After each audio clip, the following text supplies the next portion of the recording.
ఎలా ఉన్నారు అందరూ? ఈరోజు అయితే రిజరక్షన్ డే. ప్రతి ఒక్కరికి కూడా హ్యాపీ రిజరక్షన్ డే. ప్రభు అయిన క్రీస్తు పునరుద్ధానమైన ఆదివారము, పరిశుద్ధ దినము, పునరుద్ధాన దినము.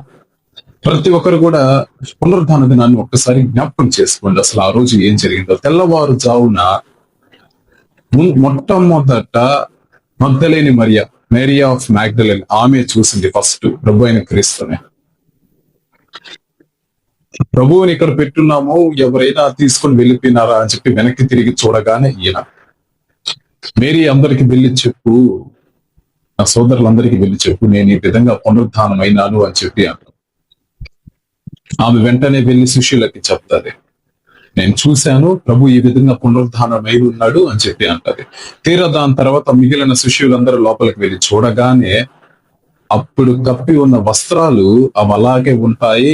ఆ తలకి చుట్టున్న వస్త్రం మాత్రం చక్కగా మడతేసి పెట్టుంటది అనమాట. అసలు దాని అర్థం ఏందనేది నేను మీకు ఇప్పుడు చెప్తాను చూడండి.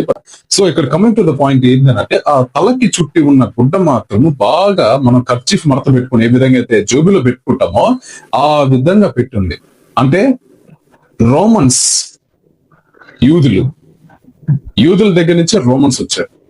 ఓకే, మనం చూసుకుంటే వాళ్ళు డైనింగ్ దగ్గర టిష్యూ పేపర్ ఉంది కదా, దాన్ని మడతేసేసి అక్కడ కానీ పడేసి కానీ వెళ్ళిపోతే వాళ్ళు ఇంకా తిరిగి రారు అని.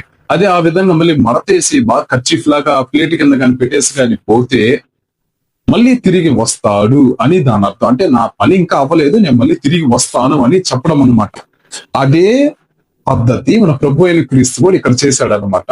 అంటే వన్స్ అపాన్ అ టైం యూదులు ఆ విధంగా చేసేవాళ్ళు. ఈయన యూదుడే కదా, ఈయన జూష్ కదా, అందుకని అలాగే చేశాడు అనమాట. అంటే దీని అర్థం ఏంది, ఆయన పని ఇంకా అవ్వాల, ఇట్స్ జస్ట్ బిగినింగ్. ఇది అంతము కాదు, ఇది ఆరంభం మాత్రమే.